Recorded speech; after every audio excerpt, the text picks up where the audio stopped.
Video like जरूर कर लीजिए और ऐसे वीडियो लगातार फ्री में पाने के लिए चैनल को तुरंत सब्सक्राइब कर लीजिए और बेल आइकन को जरूर टैप कर लीजिए ताकि आगे भी सारे वीडियो आपको मिलते रहे। यूट्यूब में फॉलो करते हैं तो प्लीज ये वाला फ्री टेलीग्राम चैनल जरूर ज्वाइन कर लीजिएगा। सारे नोटिफिकेशन सारे अपडेट यहीं पे आते हैं, ध्यान रखिए। नमस्कार दोस्तों, आपका स्वागत है यूपीपीएससी बेस्ट ऑनलाइन कोचिंग के इस यूट्यूब चैनल पर। दोस्तों, आज की इस क्लास में हम लोग इतिहास के एक महत्वपूर्ण बिंदु गवर्नर जनरल की चर्चा करेंगे। यह क्लास सभी प्रकार के प्रतियोगी परीक्षाओं के लिए समान रूप से उपयोगी है। तो चलिए दोस्तों, हम लोग समझते हैं कि गवर्नर जनरल का पद कहाँ से सृजित किया गया या ये पद क्यों बनाया गया। तो इसको समझने के लिए हम लोग थोड़ा सा पीछे चलते हैं। देखिए, सबसे पहले 1600 ईस्वी में क्या होता है, ब्रिटिश ईस्ट इंडिया कंपनी का गठन किया जाता है, जिसका कि प्रारंभ में नाम ब्रिटिश ईस्ट इंडिया कंपनी नहीं होता है। इसे बाद में ब्रिटिश ईस्ट इंडिया कंपनी नाम दिया जाता है। ये हम लोग आगे चर्चा करेंगे। अब ये कंपनी जब गठित होती है तो इसे 15 वर्षों के व्यापार का एकाधिकार प्राप्त होता है महारानी एलिजाबेथ के द्वारा। ये कंपनी भारत में व्यापार करने के लिए आती है। अब जब शुरू में ये कंपनी आती है तो इसके साथ अन्य यूरोपीय कंपनियां भी भारत में व्यापार कर रही होती है, लेकिन ब्रिटिशर्स कुछ ऐसी रणनीति अपनाते हैं जिसके तहत धीरे धीरे ये अन्य यूरोपीय कंपनियों को भारत के मैदान से बाहर कर देते हैं और भारत की जो क्षेत्रीय शक्तियां होती है उनसे भी युद्ध करके उन्हें परास्त करते हैं और भारत की राजनीति में अपना वर्चस्व स्थापित करते हैं। अब भारत की राजनीति में इनका जो प्रमुख वर्चस्व स्थापित होता है 1757 में प्लासी का युद्ध होता है। इसके बाद 1764 में बक्सर का युद्ध होता है। 1764 में बक्सर के युद्ध के पश्चात इन्हें बंगाल की पूर्णतः दीवानी प्राप्त हो जाती है। अब बंगाल की दीवानी प्राप्त होने के बाद 1765 में यहाँ पर द्वैध शासन लगाया जाता है, जिससे बंगाल का अत्यंत अधिक शोषण किया जाता है। बंगाल में अकाल पड़ जाता है, जनता वहां की एकदम त्राही त्राही हो जाती है और जनता कुछ छोटे मोटे छिटपुट विद्रोह भी करती है, जिससे 1772 ईस्वी में वारेन हेस्टिंग्स के द्वारा द्वैध शासन को समाप्त कर दिया जाता है। अब देखिए, वारेन हेस्टिंग्स का नाम यहां पर भी है और वारेन हेस्टिंग्स का नाम यहां पर भी है। तो अब समझते हैं गवर्नर जनरल का पद कैसे सृजित होता है। देखिए, जब जनता विद्रोह कर देती है तो यहां पर क्या होता है कि ब्रिटिश संसद के द्वारा एक रेगुलेटिंग एक्ट पारित किया जाता है। रेगुलेटिंग एक्ट पारित किया जाता है 1773 में। रेगुलेटिंग एक्ट का तात्पर्य यह था कि जितनी भी गलत चीजें की जा रही हैं कंपनी के द्वारा उन्हें यहां से हटाया जाएगा और अब एक उचित तरीके से शासन किया जाएगा। अब देखिए, रेगुलेटिंग एक्ट में सबसे पहला प्रावधान ये किया जाता है कि जो बंगाल का गवर्नर पद था इसे समाप्त करके बंगाल का गवर्नर जनरल पद सृजित किया जाता है। तो अब बात किया जाएगा कि बंगाल के अंतिम गवर्नर कौन थे, तो वारेन हेस्टिंग्स थे। अब अंतिम गवर्नर वारेन हेस्टिंग्स थे तो यहीं से जो प्रथम गवर्नर जनरल है ये भी कौन है, वारेन हेस्टिंग्स। तो ये चीज याद रखिएगा कि बंगाल के प्रथम गवर्नर जनरल वारेन हेस्टिंग्स है। इनका कार्यकाल होता है 1773 से लेकर 1785 तक, अर्थात 73 से 85 तक जितनी भी घटनाएं होंगी प्रमुख सब वारेन हेस्टिंग्स के कार्यकाल में मानी जाएंगी। अब यहां पर देखिए, 1773 का रेगुलेटिंग एक्ट ये वारेन हेस्टिंग्स के काल में माना जाएगा। 1781 का अधिनियम, इस अधिनियम के द्वारा गवर्नर जनरल तथा उनकी काउंसिल एवं कलकत्ता उच्च न्यायालय के मध्य शक्तियों का कार्यक्षेत्र स्पष्ट रूप से विभाजित कर दिया गया। देखिए, 1781 का अधिनियम क्या है इसको हम लोग विस्तार से आगे चर्चा करेंगे। अभी आज की क्लास में हम लोग सिर्फ गवर्नर जनरल के बारे में समझने का प्रयास करेंगे। इसके बाद देखिए क्या होता है, वारेन हेस्टिंग्स के कार्यकाल में ही 1784 का पिट्स इंडिया एक्ट पारित किया जाता है। 1774 का रोहिला युद्ध होता है। 1775 से 82 तक प्रथम मराठा युद्ध होता है। प्रथम मराठा युद्ध कहने का तात्पर्य आंग्ल मराठा युद्ध लड़ा जाता है तथा 1782 में सालबाई की संधि भी वारेन हेस्टिंग्स के कार्यकाल में होती है। 1780 से 84 तक द्वितीय मैसूर युद्ध लड़ा जाता है। आपने पीछे द्वितीय मैसूर युद्ध पढ़ा भी है, जिसकी संधि 1784 में जिसकी समाप्ति 1784 में मंगलोर के संधि के तहत होती है तथा इस युद्ध में हैदर अली की मृत्यु भी होती है। बनारस के राजा चैत सिंह के साथ विवादास्पद संबंध, नंद कुमार को फांसी, अवध की बेगमों से ज्यादती, इनके कारण हेस्टिंग्स पर इंग्लैंड वापस लौटने पर महाभियोग का मुकदमा चलाया गया। देखिए, महाभियोग का मुकदमा इनके ऊपर 1788 में स्टार्ट होता है और ये लगभग 94 तक चलता है, अगर मैं सही हूं तब। देखिए, अब इसके बाद क्या होता है, एशियाटिक सोसाइटी ऑफ बंगाल 1784 में इसकी भी नींव पड़ती है वारेन हेस्टिंग्स के कार्यकाल में। रेगुलेटिंग एक्ट 1773 के तहत ब्रिटिश संसद के द्वारा बंगाल में पहली बार कॉलेजिस्ट सरकार की व्यवस्था की गई। इस सरकार में एक अध्यक्ष तथा 4 सदस्यों का प्रावधान किया गया। देखिए पहली बार भारत में क्या हो रहा है कि कंपनी को नियंत्रित करने के लिए ब्रिटिश संसद ने कोई नियम बनाया है। और इसके जो अध्यक्ष है, अध्यक्ष को गवर्नर जनरल का पद नाम दिया गया। वारेन हेस्टिंग्स को 1774 ईस्वी में बंगाल का प्रथम गवर्नर जनरल नियुक्त किया गया। इसके बारे में हम लोगों ने पहले भी पढ़ रखा है, मतलब पीछे अभी देखा था कि बंगाल का प्रथम गवर्नर जनरल वारेन हेस्टिंग्स को बनाया जाता है। अगर यहां से पूछा जाएगा कि बंगाल का अंतिम गवर्नर कौन है, तो भी वारेन हेस्टिंग्स ही माने जाएंगे। चलिए और आगे बढ़ते। देखिए सुरक्षा प्रकोष्ठ या घेरे की नीति वारेन हेस्टिंग्स तथा लॉर्ड वेलेस्ली से संबंधित है। तो याद रखिएगा सुरक्षा प्रकोष्ठ या घेरे की नीति किसने दिया था? वारेन हेस्टिंग्स तथा लॉर्ड वेलेस्ली ने। वारेन हेस्टिंग्स के अन्यायपूर्ण तथा निरंकुश कार्यों के कारण उन पर महाभियोग का मुकदमा चलाया गया, जो 1788 से लेकर के 1795 तक चला था। माफ कीजिएगा पीछे मैंने 94 बोला था, यहाँ पर 95 दिया गया। तो देखिए ये वारेन हेस्टिंग्स का कार्यकाल रहा 1773 से लेकर 1785 तक। यहाँ जो प्रमुख कार्य किए गए थे इसके बारे में हम लोगों ने समझ लिया। अब इसके बाद क्या, वारेन हेस्टिंग्स के बाद जो अगला बंगाल का गवर्नर जनरल आता है वो आता है लॉर्ड कॉर्नवालिस। इनका कार्यकाल होता है 1786 से लेकर 1793 तक। अब इनके कार्यकाल में प्रमुख घटनाएं क्या होती है? तृतीय मैसूर युद्ध। तृतीय मैसूर युद्ध का मतलब है तृतीय आंग्ल मैसूर युद्ध। अब तृतीय आंग्ल मैसूर युद्ध देखिए इसमें श्रीरंगपट्टनम की संधि के तहत समाप्त होता है 1792 में। यहां पर मैसूर को काफी ज्यादा नुकसान होता है, उनके ऊपर करोड़ों रुपए का जुर्माना लगाया जाता है, आधा मैसूर का क्षेत्र ले लिया जाता है। इसके बाद देखिए कॉर्नवालिस कोड का निर्माण 1793 में, जिसमें अनेक न्यायिक सुधारों का उल्लेख किया गया था।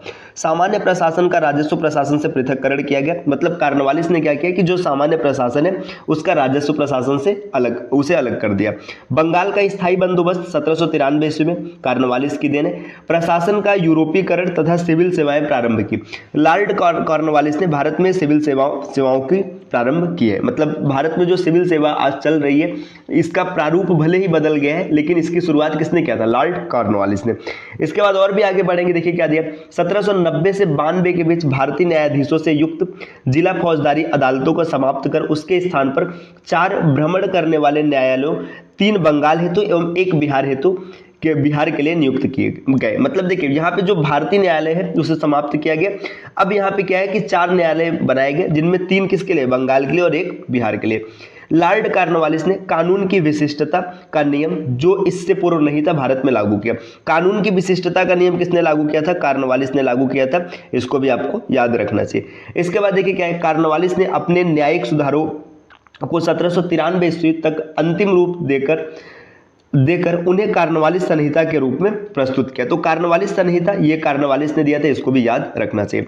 अब इसके बाद देखिए यहाँ पर बात करेंगे हम लोग जॉन सोर की। 1793 से 1798 तक, ये 5 वर्षों तक रहे जॉन सोर। 1793 का चार्टर अधिनियम इनके समय में आया था। निजाम एवं मराठों के बीच खरदा की लड़ाई 1795 में लड़ी गई थी। चलिए दोस्तों और भी आगे आते हैं, बात करेंगे लॉर्ड वेलेस्ली। देखिए जॉन सोर के बाद जो प्रमुख नाम है वेलेस्ली का नाम है। भाई इनकी सहायक संधि को कौन नहीं जानता है ना। तो देखिए यहाँ पर इनका जो कार्यकाल है 1798 से 1805 तक है। यहाँ पर लिखा है सहायक संधि की नीति प्रारंभ की, है ना। सहायक संधि की नीति को ऐसी नीति होती थी जिसमें ब्रिटिशर्स क्या करते थे, अब क्षेत्रीय राजाओं से युद्ध नहीं करते थे, डायरेक्ट उनके सामने ऐसा प्रस्ताव रखते थे कि आप हार स्वीकार कर लीजिए और सरेंडर कर दीजिए और हमारे साथ मिल जाइए। तो सहायक संधि की नीति लॉर्ड वेलेस्ली ने दिया था। इसमें इसको सबसे पहले स्वीकार किया था हैदराबाद के निजामों ने, इसे याद रखेंगे। यहाँ पे लिखा भी यह संधि हैदराबाद के निजाम से होती सबसे पहले, मतलब सहायक संधि स्वीकार करने वाला प्रथम राज्य होता है हैदराबाद। इसके बाद देखिए वेलेस्ली के समय में चौथा मैसूर युद्ध होता है। इस मैसूर युद्ध में टीपू सुल्तान की मृत्यु हो जाती है और मैसूर पर भी सहायक संधि ये लोग थोप देते हैं। द्वितीय मराठा युद्ध 1803 से 1805 तक, ये भी वेलेस्ली के समय में होता है।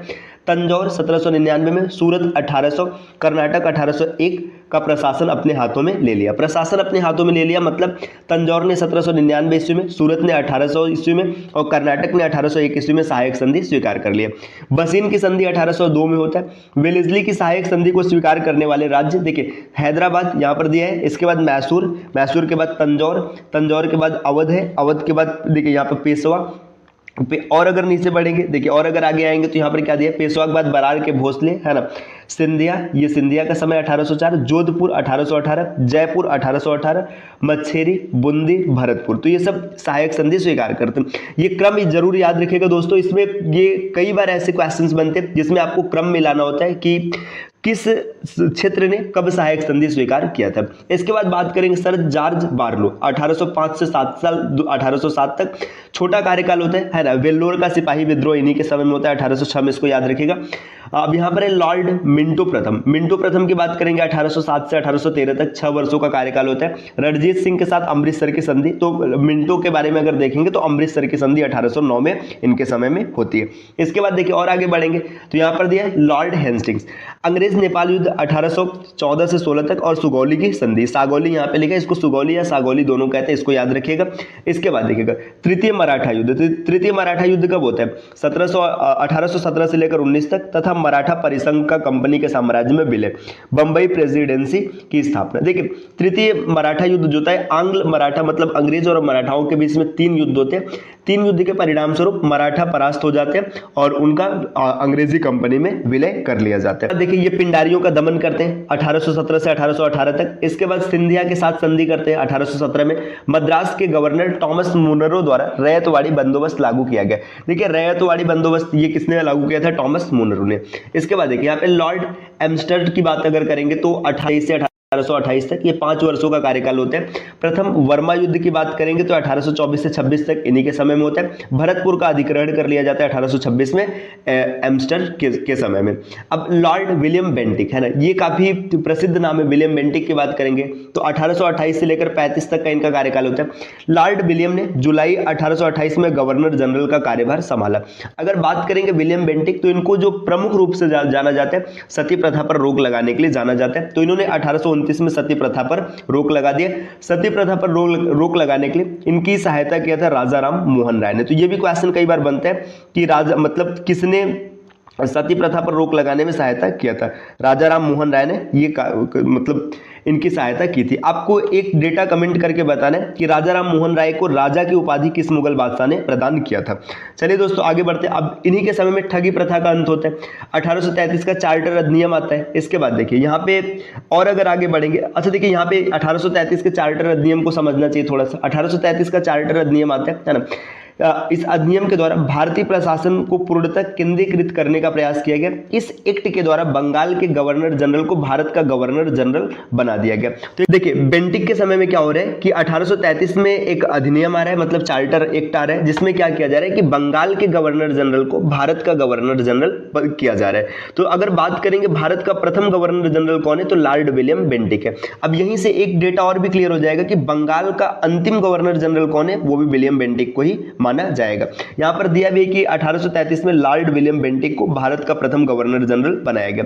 1835 में शिक्षा संबंधी प्रस्ताव, शिक्षा सुधार तथा अंग्रेजी भाषा को शिक्षा का माध्यम बनाए जाने की घोषणा किया जाता है। ये भी विलियम बेंटिक के समय में किया जाता है। इसके बाद आगे क्या होता है देखिए 1831 में मैसूर 1831 में, दुर्ग 1834 में तथा मध्य कछार 1834 का कंपनी साम्राज्य में विलय कर लिया जाता है। रणजीत सिंह के साथ निरंतर मित्रता की संधि होती है। लॉर्ड कॉर्नवालिस द्वारा स्थापित प्रांतीय अपीली एवं भ्रमणकारी न्यायालयों की समाप्ति, मतलब जो कॉर्नवालिस ने 4 न्यायालय की स्थापना किया था, 3 बंगाल के लिए, 1 बिहार के लिए, उसकी समाप्ति कर दी जाती है। राजस्व आयुक्तों की नियुक्ति की जाती है। अब बात करेंगे लॉर्ड मैटकॉफ की 1835 से 36 तक। देखिए इनके समय में प्रेस एक्ट पारित किया गया था, जिसके द्वारा समाचार पत्रों पर लगाई गई पाबंदियां हटा ली गई थी। तो बस इतना याद रखिएगा मैटकॉफ के समय में क्या होता है, प्रेस एक्ट पारित किया गया 1835 का। इसके बाद दोस्तों और अगर आगे बढ़ेंगे तो देखिए यहाँ पर अगला जो गवर्नर जनरल है लॉर्ड ऑकलैंड की बात करेंगे तो 1836 से 1842 तक। इनके समय में प्रथम अफगान युद्ध होता है 1838 से 42 तक, यहीं पर, और इन्हीं के कार्यकाल में रणजीत सिंह की मृत्यु भी होती है 1839 में। एलन की बात करेंगे तो सिंध का विलय किया जाता है 1843 में। ग्वालियर के साथ युद्ध होता है 1843 में। एलन का कार्यकाल छोटा होता है। इसके बाद लॉर्ड हर्डिंग की बात करेंगे। हर्डिंग प्रथम की बात अगर किया जाए तो इनके समय में प्रथम अंग्रेज सिख युद्ध होता है। इसके बाद देखिए और लाहौर की संधि होती है। सामाजिक सुधार, यहाँ पर इन्होंने देखिए बालिका हत्या तथा नर बलि पर रोक लगाने का प्रयास किया था। ठीक है, या मतलब इन्होंने रोक लगा दी। तो हार्डिंग ने क्या किया था, बालिका हत्या और नर बलि पर रोक लगाया। इसके बाद बात किया जाए भाई डलहौजी की, है ना। अब डलहौजी का नाम कौन नहीं जानता है, डलहौजी का नाम डलहौजी की राज्य हड़प नीति, है ना। अब इनका कार्यकाल होता है 1848 से 1856। डलहौजी की जो राज्य हड़प नीति होती है, इसी का परिणाम होता है जो प्रथम स्वतंत्रता संग्राम उत्पन्न होते हैं। देखिए द्वितीय सिख युद्ध इन्हीं के समय में लड़ा जाता है 1848 से 49 तक। है ना, तथा पंजाब का कंपनी के साम्राज्य में विलय कर लिया गया। निचले वर्मा या पेगू का अधिकरण किया जाता है 1852 में। व्यापक के सिद्धांत, देखिए व्यापक सिद्धांत को राज्य हड़प नीति का सिद्धांत कहा जाता है। इसे गोद निषेध प्रथा का भी नाम दिया गया का शुभारंभ, जिसके अंतर्गत सतारा को सबसे पहले कैप्चर किया गया था। इसके बाद जैतपुर एवं संबलपुर को कैप्चर किया गया 1849 में, उदयपुर को 1852 में, झांसी 1853, नागपुर 1854 तथा अवध। देखिए अवध को जो 1856 में अपने अंडर लिया जाता है कंपनी के अंदर, तो ये यहाँ पर कुशासन का आरोप लगाया जाता है, लिया जाता है। अब इसके बाद देखिएगा उड की शिक्षा संबंधी डिस्पैच 1854 तथा स्थानीय भाषा के स्कूलों तथा सरकारी कॉलेजों की स्थापना, ये सब इसके समय में होते हैं। रेलवे माइनूट 1853 में बंबई से थाने के मध्य प्रथम रेल चली। तो ये भी देखिए स्टैटिक जीके का एक क्वेश्चन है, ये कई बार वनडे एग्जाम में क्वेश्चन बनता है कि पहली रेलगाड़ी कहाँ से चली थी। तो 1853 में बंबई से थाने के मध्य चली थी, किसके समय में, डलहौजी के समय में। इसके बाद दूसरी रेलगाड़ी 1854 में कलकत्ता से रानीगंज के मध्य चली थी, ये भी क्वेश्चन आपको याद रखना चाहिए। इसके बाद देखिए टेलीग्राफ की मतलब टेलीग्राफ को भी ये सुधारता है यहाँ पर डलहौजी, है ना। यहाँ पर ये डेटा इन सब में दिया गया, आप इसको पढ़ लीजिएगा। गंगा नहर को खोलने की घोषणा की गई 1854 में। प्रत्येक प्रांत में लोक निर्माण विभाग की स्थापना की गई। विधवा पुनर्विवाह अधिनियम 1856 पारित किया गया।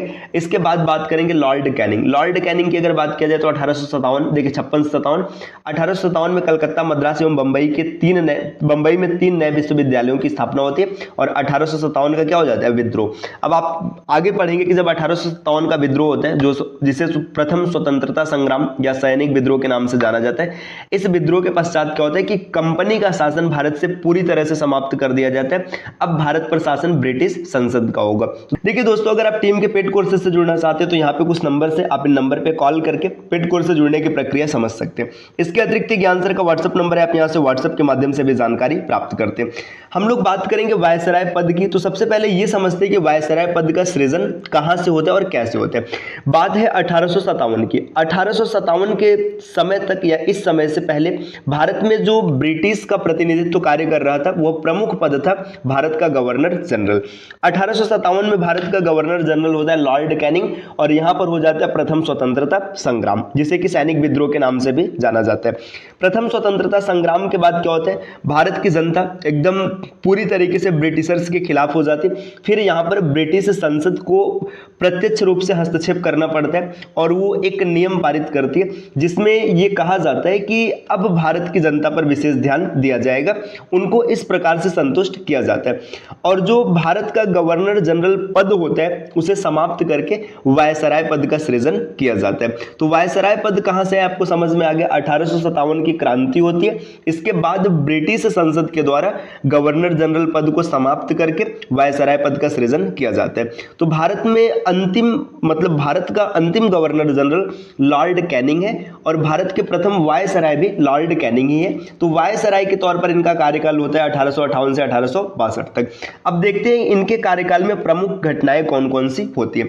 1858 में भारत सरकार अधिनियम द्वारा कंपनी के शासन की समाप्ति। देखिए भारत सरकार अधिनियम आता है 1858 का, यहां से कंपनी के शासन की समाप्ति होती है तथा शासन का प्रत्यक्ष नियंत्रण ब्रिटिश ताज के हाथ में होता है। मतलब देखिए अब यहां से जो ब्रिटिशर्स हैं ये प्रत्यक्ष रूप से शासन करेंगे, इससे पहले अप्रत्यक्ष रूप से शासन था उनका।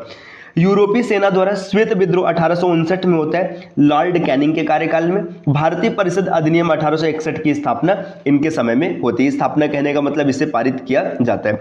चलिए और आगे बढ़ेंगे। देखिए लॉर्ड एल्गिन प्रथम की अगर बात करेंगे तो इनका कार्यकाल छोटा सा 1862 से 63। इनके समय में होता है बहावी आंदोलन। अब बहावी आंदोलन क्या है, जब हम लोग धर्म सुधार आंदोलन की बात करेंगे तो वहां पर विस्तार से बहावी आंदोलन को समझेंगे। लॉर्ड जॉन लॉरेंस 1864 से 69 तक इनका कार्यकाल होता है। इनके कार्यकाल में भूटान युद्ध होता है 1865 में। कलकत्ता, बंबई एवं मद्रास में हाईकोर्ट की स्थापना ये भी 1865 में किया जाता है। अब आगे हम लोग देखेंगे जो अगले वायसराय लॉर्ड मेयो, इनका कार्यकाल है 1869 से 1872। देखिए कार्यकाल समय के हिसाब से कम है, 3 वर्ष का है, लेकिन इनके समय में काफी ज्यादा कार्य हुए हैं जो कि आप यहां पर देख सकते हैं। काठियावाड़ में राजकोट कॉलेज तथा भारतीय युवराजों को राजनीतिक प्रशिक्षण देने के लिए अजमेर में मेयो कॉलेज की स्थापना होती है। तो आपको बस इतना याद रखना है कि इनके समय में राजकोट कॉलेज जो कि काठियावाड़ में बनता है और मेयो कॉलेज अजमेर में इसकी स्थापना की जाती है। भारतीय सांख्यिकी सर्वेक्षण की स्थापना किया जाता है लॉर्ड मेयो के कार्यकाल में। कृषि एवं वाणिज्य विभाग की स्थापना की जाती है। राज्यों में रेलवे व्यवस्था का शुभारंभ। देखिए राज्यों में रेलवे व्यवस्था का शुभारंभ, ये कहने का तात्पर्य क्या है, आप पढ़ेंगे कि इससे पहले हम लोगों ने देखा था कि बंबई से ठाणे और कलकत्ता के मध्य में कुछ शहरों के मध्य ट्रेन चला था। तो ये इस कहने का क्या तात्पर्य, देखिए 1857 के क्रांति के पश्चात क्या हुआ, अंग्रेजों ने रेलवे व्यवस्था पर ज्यादा ध्यान दिया ताकि ट्रांसपोर्टेशन को आसान बनाया जाए और चीज़ों को अच्छे से नियंत्रित किया जाए। इसके बाद देखिए भारत में अंग्रेजों के समय में प्रथम जनगणना लॉर्ड मेयो के कार्यकाल में 1872 में होती है तथा लॉर्ड रिपन के कार्यकाल से नियमित रूप से चलने लगती है। तो पहली जनगणना अगर किसके कार्यकाल में हुई तो लॉर्ड मेयो के काल में हुई 1872 में, लेकिन लगातार चल कब से रहा 1881 से, जो कि लॉर्ड रिपन का कार्यकाल होता है। लॉर्ड मेयो की हत्या अंडमान निकोबार द्वीप समूह के भ्रमण के दौरान एक शेर अली आफरीदी नामक कैदी के द्वारा किया गया था। तो शेर अली आफरीदी का नाम याद रखिएगा, इन्होंने क्या किया था, लॉर्ड मेयो की हत्या कर दी थी। लॉर्ड मेयो गए थे अंडमान निकोबार द्वीप समूह पर भ्रमण करने के लिए। तो देखिए यहां पर समझिएगा मेयो प्रथम ऐसे गवर्नर जनरल थे जिनकी हत्या उनके कार्यकाल के दौरान किया गया था। ठीक, अब बात करेंगे लॉर्ड नॉर्थब्रुक 1872 से 76 तक। प्रिंस ऑफ वेल्स की भारत में यात्रा होती है 1875 में, इसे याद रखिएगा। तो प्रिंस ऑफ वेल्स मतलब वेल्स के जो प्रिंस है ये नॉर्थब्रुक के समय में भारत आए थे। इसके बाद देखिए बड़ौदा के गायकवाड़ पर मुकदमा होता है इन्हीं के समय में। पंजाब में कूका आंदोलन, ये क्वेश्चन कई बार वनडे एग्जाम में देखने के लिए मिला है कि कूका आंदोलन किसके समय में चला है। आगे देखेंगे लॉर्ड लिटन की अगर बात करेंगे तो 1876 से 1878 में क्या होता है, इनके समय में भयंकर दुर्भिक्ष जिससे मद्रास, बंबई है ना, मैसूर, हैदराबाद और मध्य भारत के कई हिस्से तथा पंजाब बुरी तरह से प्रभावित हुए, है ना। इसको थोड़ा सा और आगे बढ़ाते हैं। देखिए लॉर्ड लिटन का कार्यकाल यहाँ पर दिया 1876 से 80 तक। इसके बाद देखिएगा रिचर्ड स्ट्रेसी की अध्यक्षता में अकाल आयोग की नियुक्ति की गई, मतलब इनके समय में अकाल पड़ा तो अकाल आयोग की नियुक्ति की गई। राजकीय उपाधि अधिनियम 1876, ब्रिटेन की महारानी विक्टोरिया केसर ए हिंद की उपाधि धारण की, है ना। यहाँ पे देखिए केसर ए हिंद की उपाधि, इसे याद रखिएगा। चलिए और आगे बढ़ते हैं। वर्नाकुलर प्रेस एक्ट 1878, इस अधिनियम को मुंह बंद करने वाला अधिनियम भी कहा जाता है।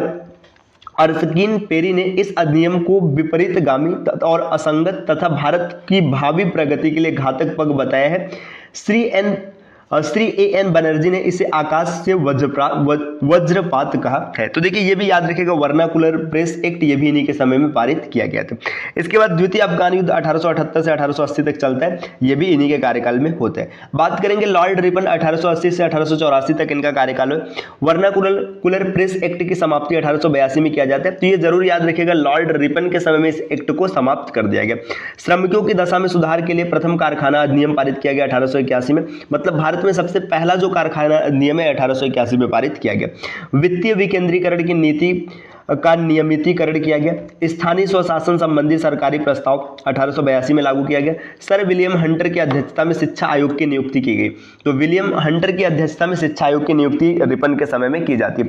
इल्बर्ट बिल विवाद ये भी इन्हीं के समय में होता है। मैसूर का प्रतिपादन ये भी रिपन के समय में चलता है। अब बात करेंगे लॉर्ड डर्फिन, है ना। लॉर्ड डर्फिन की अगर बात किया जाए तो 1884 से लेकर 1888। अब एक चीज ध्यान दीजिएगा, कांग्रेस का गठन कब किया गया था, 1885, है ना। तो यहाँ पे देखिए सीधी सी बात है कि इन्हीं के समय में आएगा। तृतीय बर्मा युद्ध चल रहा है 1885 में, है ना, 85 से 88 तक। और भारतीय राष्ट्रीय कांग्रेस की स्थापना, है ना। भारतीय राष्ट्रीय कांग्रेस की स्थापना A.O. ह्यूम ने किया था। ये नाम भी याद रखिएगा, कई बार क्वेश्चन पूछ लिया जाता है कि इसकी स्थापना किसने किया था, तो A.O. ह्यूम ने किया था। अब लॉर्ड लैंसडाउन की बात करेंगे 1888 से 1894 तक। कारखाना अधिनियम 1891 में। सिविल सेवाओं का इंपीरियल, प्रांतीय एवं अधीनस्थ सेवाओं में वर्गीकरण। भारतीय परिषद अधिनियम 1892 में।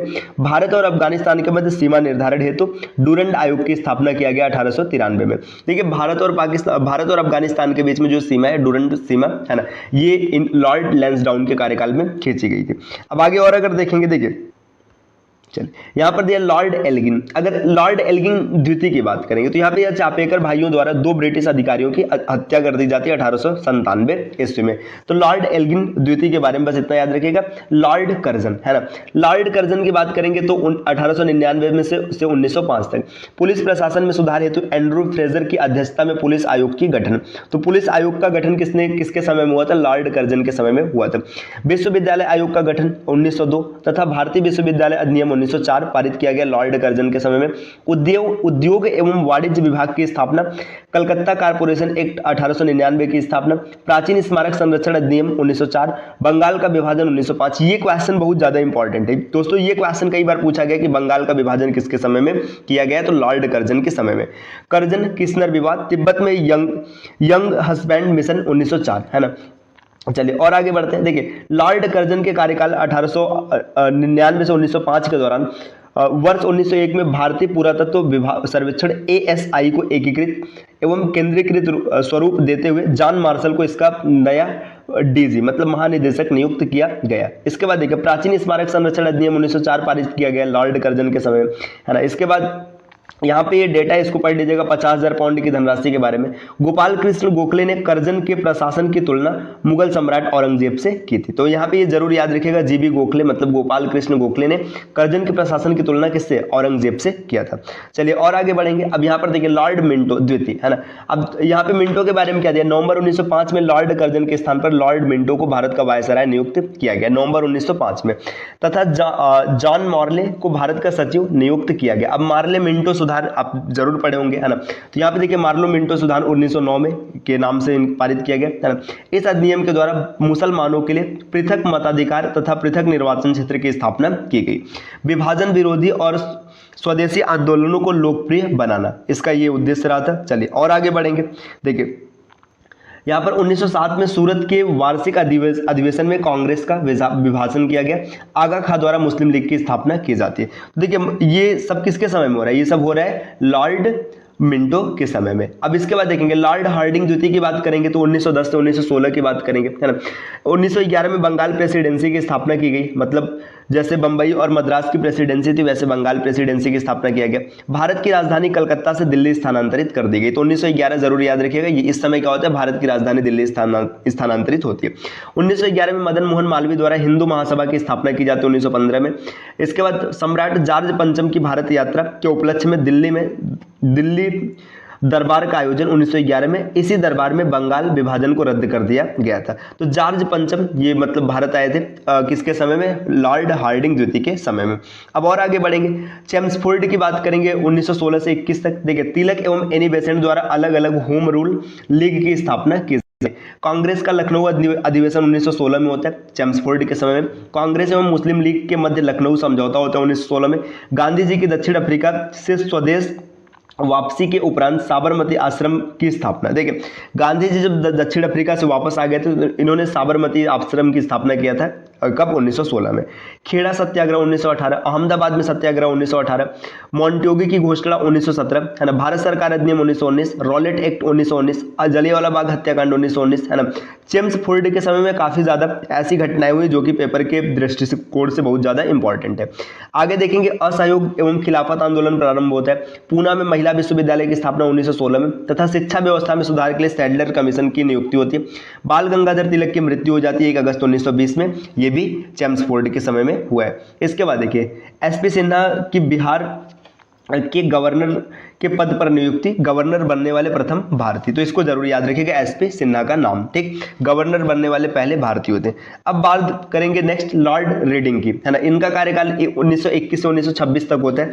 तो लॉर्ड रीडिंग के समय में प्रमुख घटनाएं कौन कौन सी होती है, देखिए चौरी चौरा की घटना होती है 1922 में, है ना। इसको जरूर याद रखिएगा। ये देखिए समय इसलिए याद रखना है ना कि कई बार इसको काल क्रम में सेट करने के लिए दे दिया, मतलब आपको एक ऑर्डर में लगाना होता है, जिसके परिणाम स्वरूप गांधी जी ने असहयोग आंदोलन वापस ले लिया। इसके बाद केरल में मोपला विद्रोह होता है 1921 में। 1910 में प्रेस एक्ट तथा 1919 में रॉलेट एक्ट की वापसी हो जाती है। फौजदारी कानून संशोधन अधिनियम तथा कपास पर उत्पाद शुल्क की समाप्ति हो जाती है। मुल्तान, अमृतसर, दिल्ली, अलीगढ़ एवं कलकत्ता में भीषण सांप्रदायिक दंगे होते हैं लॉर्ड रीडिंग के समय में। काकोरी ट्रेन डकैती, है ना, इसे कौन नहीं जानता है भाई, है ना। स्वामी श्रद्धानंद की हत्या 1926 में। इसके बाद और अगर आगे बढ़ेंगे तो CR दास तथा मोतीलाल नेहरू द्वारा स्वराज पार्टी की स्थापना। तो स्वराज पार्टी की स्थापना ये भी कई बार पूछा जाता है, जरूर याद रखिएगा। 1923 में ICS की परीक्षा क्रमशः दिल्ली एवं लंदन में कराने का निर्णय। अकाली आंदोलन द्वारा एवं गुरुद्वारा एक्ट, तो ये भी जरूर याद रखिएगा। अब हम लोग और आगे बढ़ेंगे लॉर्ड इरविन की बात करेंगे। तो लॉर्ड इरविन का कार्यकाल होता है 1926 से 1931 तक। साइमन कमीशन की भारत यात्रा 1928 में तथा भारतीयों द्वारा इसका तीव्र विरोध। भविष्य में भारतीय संविधान का रूपरेखा के निर्धारण हेतु लखनऊ में सर्वदलीय सम्मेलन 1928 में, ये लॉर्ड इरविन के कार्यकाल में होता है। इसकी रिपोर्ट को नेहरू रिपोर्ट के नाम से जाना गया। देशी रियासतों के संबंध में हार्टोग बटलर समिति की नियुक्ति 1927 में। लाहौर के सहायक पुलिस अधीक्षक सैंडर्स की हत्या। दिल्ली विधानसभा के कक्ष में बम विस्फोट 1929 में।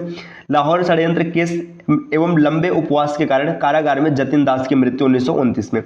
एवं दिल्ली में ट्रेन बम विस्फोट की घटना 1929 में होती है। कांग्रेस के लाहौर अधिवेशन में पूर्ण स्वराज्य का प्रस्ताव पारित किया था 1929 में। सविनय अवज्ञा आंदोलन प्रारंभ करने के उद्देश्य से गांधी जी ने दांडी यात्रा 1930 में, है ना, इसको भी जरूर याद रखिएगा, ये डेट कई बार पूछा जाता है।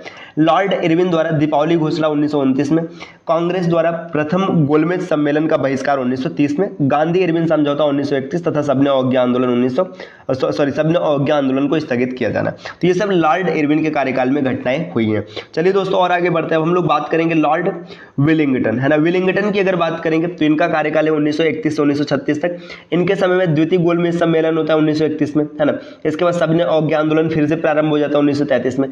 कम्युनल अवार्ड 1932 में। इसके बाद और अगर आगे बढ़ेंगे तो यरवदा जेल में गांधी जी द्वारा आमरण अनशन, है ना। इसके बाद इन्होंने पूना समझौता होता है और मतलब अनशन अपना गांधी जी तोड़ देते हैं। तृतीय गोलमेज आंदोलन 1932 में होता है ना। व्यक्तिगत सविनय अवज्ञा का आंदोलन का शुरुआत 1933 में होता है। भारत सरकार अधिनियम 1935 आता है ना। इसके बाद इन डेटा को पढ़ लीजिएगा। समाजवादी पार्टी की स्थापना, बर्मा भारत से पृथक कर दिया गया 1935 में। चलिए दोस्तों और आगे बढ़ते हैं। देखिए अब बात करेंगे लॉर्ड लिथिनगो, है ना। लॉर्ड लिथिनगो की अगर बात करेंगे तो 1936 से 44 तक है। प्रथम आम चुनाव 1936 से 37 तक होता है। कांग्रेस द्वारा पूर्ण बहुमत प्राप्त होता है। तो सबसे पहला आम चुनाव कब हुआ था इसको जरूर याद रखिएगा, लॉर्ड लिथिनगो के समय में। द्वितीय विश्व युद्ध प्रारंभ होने के कारण कांग्रेसी सरकारों द्वारा त्याग पत्र दे दिया गया 1939 में। कांग्रेस के 91वें वार्षिक अधिवेशन के अध्यक्ष पद हेतु सुभाष चंद्र बोस का चयन किया था 1938 में। सुभाष चंद्र बोस का कांग्रेस से त्याग पत्र 1939 में तथा फॉरवर्ड ब्लॉक नामक एक नई पार्टी की स्थापना 1939 में किया जाता है। दोस्तों और आगे बढ़ेंगे। यहाँ पर देखिए क्या डेटा दिया गया। अब यहाँ पर दिया मुस्लिम लीग के लाहौर अधिवेशन मार्च 1940 के लीग में क्या होता है, पृथक पाकिस्तान की मांग की जाती है। देखिए मुस्लिम लीग का जो लाहौर अधिवेशन होता है यहाँ से पाकिस्तान की मांग की गई थी, इसको याद रखिएगा। वायसराय द्वारा अगस्त प्रस्ताव घोषित किया था 1940 में। कांग्रेस एवं मुस्लिम लीग दोनों ने इसे अस्वीकार कर दिया। विंस्टन चर्चिल इंग्लैंड के नए प्रधानमंत्री बने 1940 में। सुभाष चंद्र बोस का भारत से पलायन होता है 1941 में। इसके बाद आजाद हिंद फौज की स्थापना की जाती है। क्रिप्स मिशन का भारत आगमन है ना। मिशन अपने उद्देश्यों में असफल रहा। कांग्रेस द्वारा भारत छोड़ो प्रस्ताव पारित 1942 में। मुस्लिम लीग ने अपने कराची अधिवेशन में 1944 में अंग्रेजों को बांटो और वापस जाओ का नारा दिया। चलिए अब इसके बाद और आगे समझते हैं। देखिए अब लॉर्ड वेवेल की बात करेंगे तो लॉर्ड वेवेल 1944 से 47 तक। सी राजगोपालाचारी ने CR फार्मूला प्रस्तुत किया 1944 में। गांधी जी एवं मोहम्मद अली जिन्ना ने की वार्ता असफल होती। देखिए यहाँ पे गांधी जी और मोहम्मद अली जिन्ना की वार्ता होती जो असफल हो जाती है। वेवेल योजना एवं शिमला सम्मेलन 1942 में होता है। द्वितीय विश्व युद्ध समाप्त हो जाता है 1945 में। कैबिनेट मिशन आता है इसके बाद भारत में 1946 में। कांग्रेस ने मिशन के प्रस्तावों को स्वीकार किया। मुस्लिम लीग द्वारा प्रत्यक्ष कार्रवाई दिवस 16 अगस्त 1946 को मनाया जाता है। संविधान सभा के गठन के लिए चुनाव आयोजित किए गए। कांग्रेस द्वारा अंतरिम सरकार की स्थापना सितंबर 1946 में होता है। अब इसके बाद देखिए क्या होता है। ब्रिटेन के प्रधानमंत्री, है ना, प्रधानमंत्री क्लेमेंट एटली ने भारत को स्वतंत्रता देने की घोषणा की 20 फरवरी 1947 को। मतलब 20 फरवरी 1947 को ऐसी घोषणा की जाती है कि भारत को आज़ादी दी जाएगी।